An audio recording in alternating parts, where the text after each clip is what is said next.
বাংলাদেশ ভালো হয় কারো না হয় মারো। জি হ্যাঁ, আজকে এশিয়া কাপে বাংলাদেশ এবং আফগানিস্তানের দুইটা বড় বিগেস্ট ম্যাচ আছে এবং এই ম্যাচের ভিতর বাংলাদেশ হয় থাকবে না হয় বেড়ে যাবে।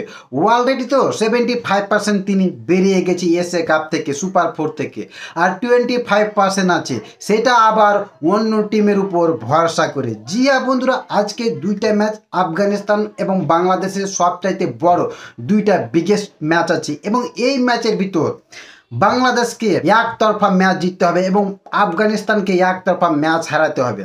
জি হ্যাঁ, এবং এই যে হারের কারণ একতরফা বাংলাদেশ টিম নিজের উপর, তাদের নিজের দোষ। কারণ বাংলাদেশ যখন তার প্রথম ম্যাচ হয় হংকংয়ের সাথে, ভাই কি বলবো ইয়ার, হংকংয়ের সঙ্গে যখন ম্যাচ খেলছিল বাংলাদেশ ম্যাচটাকে এতটা টানতে টানতে এতটা লম্বা করে দিল যে ভাই এখন তার বোনাস পয়েন্টের জায়গায় প্লাস পয়েন্টের জায়গায় এখন মাইনাস পয়েন্টে আছে।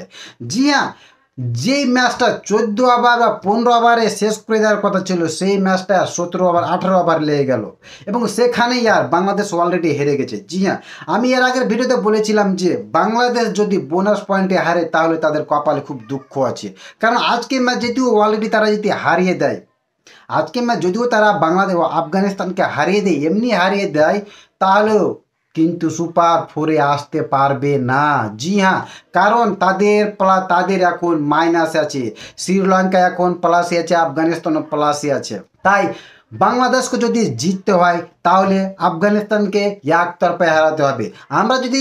আমরা যদি গ্রুপ বি এর পয়েন্ট টেবিলটা দেখি তাহলে এখানে দেখে বোঝা যাচ্ছে যে শ্রীলঙ্কা দুইটা ম্যাচ খেলেছে। জি হ্যাঁ, দুইটা ম্যাচ খেলেছে এবং 4 পয়েন্ট আছে এবং তার bonus point net run rate 1.546।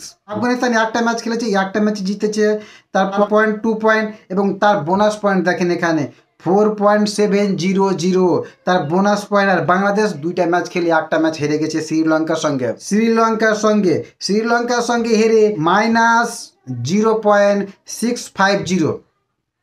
এখানে দেখেন যখন শ্রীলঙ্কার সঙ্গে বাংলাদেশের ম্যাচ হয় ভাই, শ্রীলঙ্কা তাকে 94 রানে হারিয়েছে, 94 রানে। এখানে তাকে অলরেডি মাইনাস দিয়ে দিচ্ছে। 94 রানে হারা শ্রীলঙ্কার কাছে যাতে ব্যাস হয়। আর শ্রীলঙ্কা তো বাংলাদেশকে ভাই কিছুই মনে করেনি। যে রিসেন্টলি দেখলেন না পাকিস্তানের ইন্ডিয়া একতরফা পাকিস্তানকে ছিলা দিচ্ছে, সেই রকম শ্রীলঙ্কা বাংলাদেশকে ছিলা দিয়েছে একতরফা।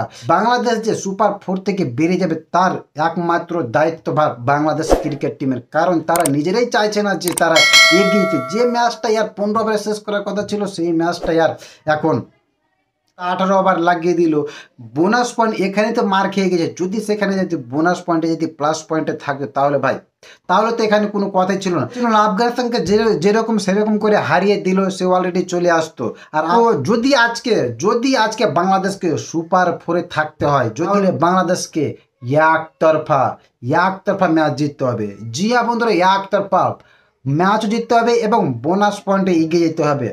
আর আমার তো মনে হয় না যে এতটা করা সম্ভব, যেহেতু আফগানিস্তান যা তার টিম নেই, আফগানিস্তান এখন টপ টিমের মধ্যে একটি টিম। জি হ্যাঁ বন্ধুরা, এবং আমার মনে হয় যে আফগানিস্তান আর শ্রীলঙ্কা গ্রুপ বি এর মধ্যে চান্স পাবে। তবে হ্যাঁ, আমরা দোয়া করবো এবং আমরা আশাবাদী যে আমি যেহেতু বাঙালি, আমরা আশাবাদী যে বাংলাদেশ যেরকম করে হোক আফগানিস্তানকে একতরফা ম্যাচ হারিয়ে, জি হ্যাঁ বন্ধুরা, একতরফা ম্যাচ হারিয়ে সুপার ফোরে কোয়ালিফাই করতে হবে। তো আপনাদের কি মতামত, বাংলাদেশ কি পারবে সুপার ফোরে কোয়ালিফাই করতে, নাকি আফগানিস্তান আর শ্রীলঙ্কা সুপার ফোরে যাবে গ্রুপ বি এর মধ্যে? বন্ধুরা নিচে কমেন্ট বক্সে অবশ্যই লিখতে ভুলবেন না।